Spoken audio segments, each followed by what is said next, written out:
huh?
Nice.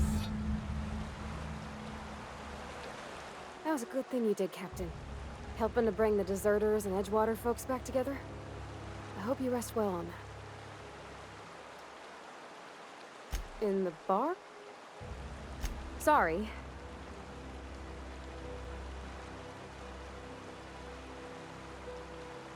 Strong drink makes me sick. And it makes me real sad. I start thinking about things I oughtn't, and then... Well, never mind that. I'm sorry,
Hey, you hear about Wilson? Heard Marauders got in. Just between us, Wilson deserted. Lost his nerve. Ran off in the thick of night. You kidding me? Damn. Always thought he was made of sterner stuff. I think he was plagued. Guess he didn't want to die in the sick house. Plague? Ah, shit.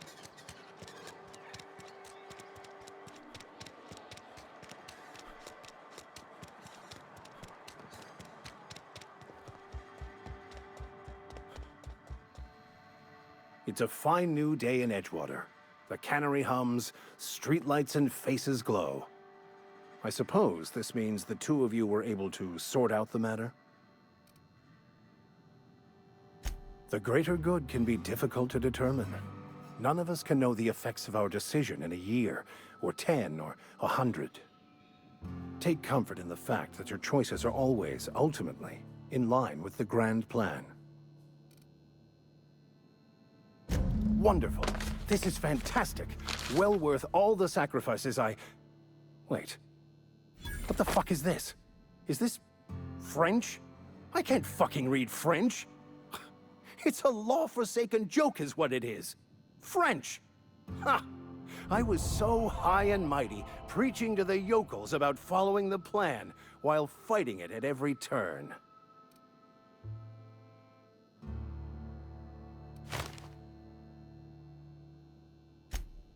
Well, yes. But I assure you, it was not for personal gain, only for the greater good. I've spent my life searching for the keys to unlocking the secrets of the universal equation that underlies the plan. I had hoped this book held some of those answers. I became so desperate, I even got myself assigned to this plague-ridden backwater to find the damn thing. All the time and suffering I've spent. Wasted.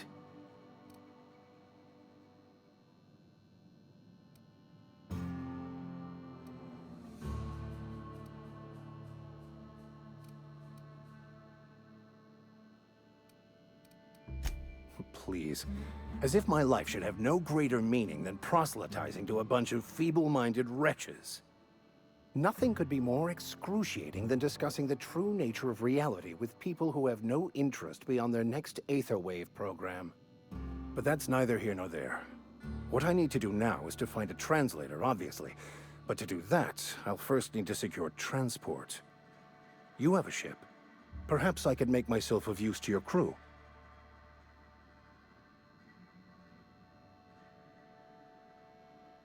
Free spiritual counseling, someone to watch your back, not to mention a grown-up in the party. I'm 28. Exactly. I'm pretty handy with a tossball stick, or any blunt instrument really. I'm also a passable gun hand if it comes to that. I can usually talk my way out of conflict, though. Oh, I'm fairly competent at hacking computers as well. Fantastic. I promise you won't regret this. Edgewater's gonna miss you. Folk here always had good things to say about their vicar. Thank you, Ms. Holcomb. I'll be glad for the change of scenery, and to leave this place behind. It is my esteemed pleasure to serve as your crew vicar, Captain.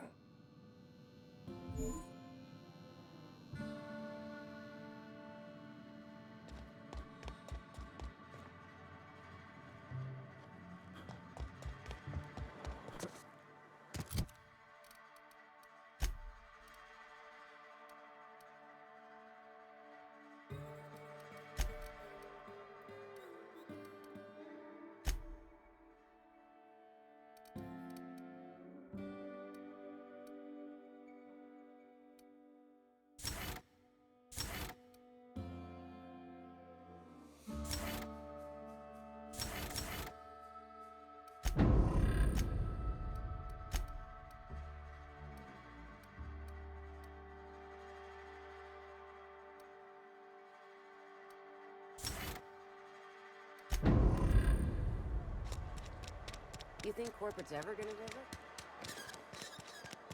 Cannery's been running at full capacity. Keep your distance, friend.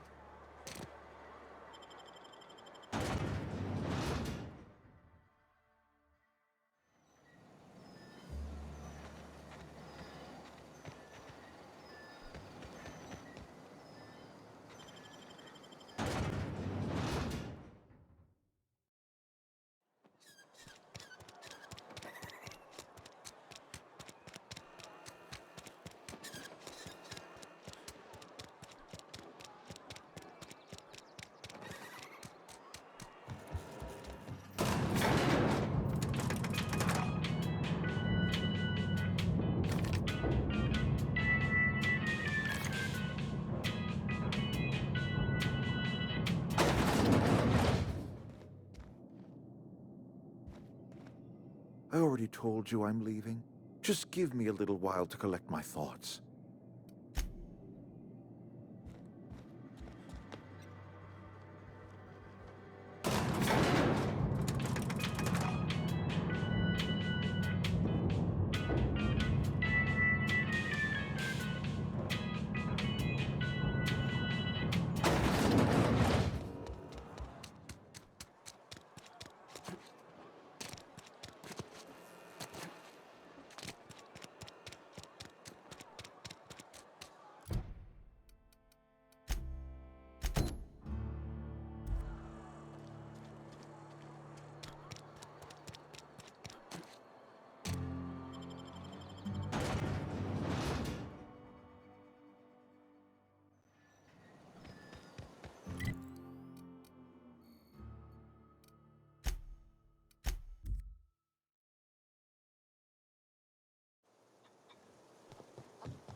I'm glad Adelaide's coming back to town with us. With Reed gone, we're gonna need her leadership. No kidding! Really? Well, which one? Look at that! Building a computing machine out of Spectrum potatoes, a primer. I'm just glad it survived all these years. 2 whole data pads? Be still my beating heart. Oh, almost forgot your payment. Well, don't keep me in suspense. The geothermal plant? Now that is just incredible. You really went exploring down there? Adelaide always told us it was swarming with hostile mechanicals. That's a complete set. All 3 parts.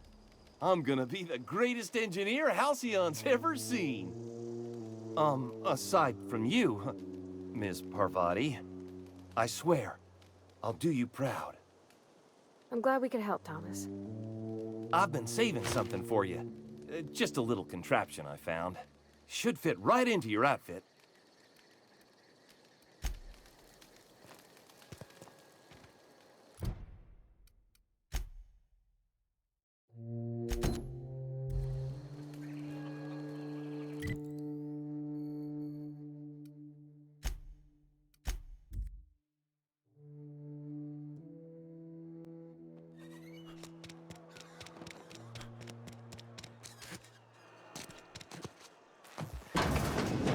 Yes, Mr. Thompson. Oh, sweet merciful law! A marauder's in my domicile! There a reason you're running around outfitted like one of those monsters? Did Mr. Thompson send you to put the fear in me? Well, you tell Mr. Thompson I'll be right at my post. Tomorrow. Bright and early tomorrow. Because I'm definitely not plagued. As spry as a spring chicken.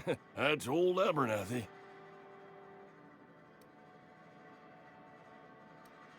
Didn't nobody ever tell you to never impress yourself between a man and his muttering? Which is, by the way, a normal and healthy mode of expression. What? No. I mean, I might be. That depends on who's asking. Silas knows, doesn't he? That's why he sent you. That's why he wants me to pay up. He knows.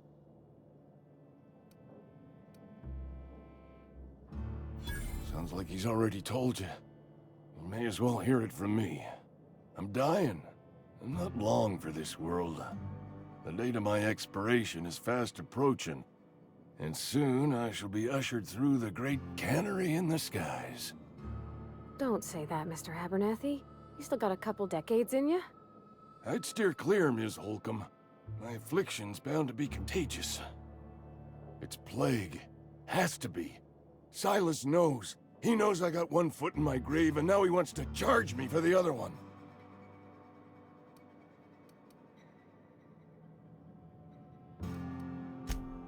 You are?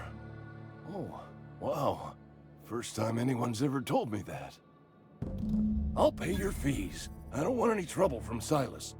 But if you could see a way to freelancing for me, I could really use the help. There's a cache of anthracillin tucked away in the old community center. Powerful stuff. Stronger than what we got, anyway. I need you to break in, nab that medicine, and bring it back to me. You been there already? And you ain't been ground down into marauder meat? Let's see it. Don't keep us waiting. Sweet life-giving nostrum. The first hit's always the best. Scratched together all the bits I had around the domicile. It ain't as much as you deserve, but it's all I got. You're wringing the blood out of me. Here, you can have whatever's in my pockets.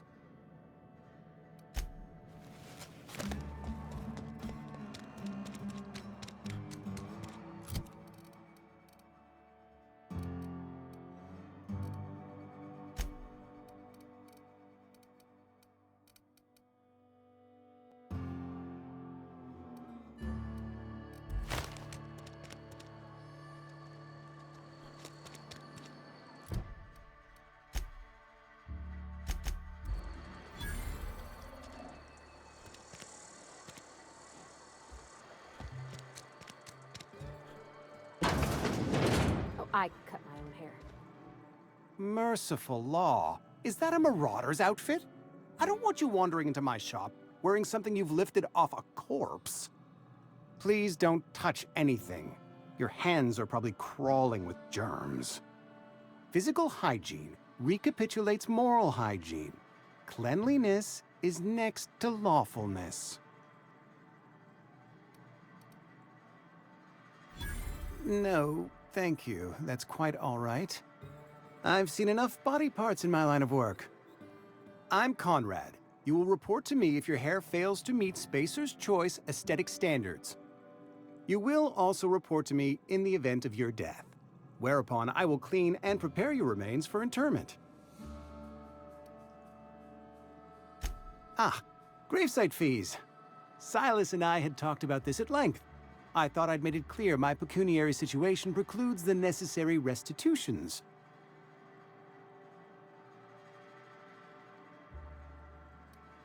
As broke as pie crust, friend. Bitless, indigent, destitute. I simply cannot afford it. I am a blemish on the prosperity of our fair settlement. When I expire, I expect Silas to toss my body into a ditch.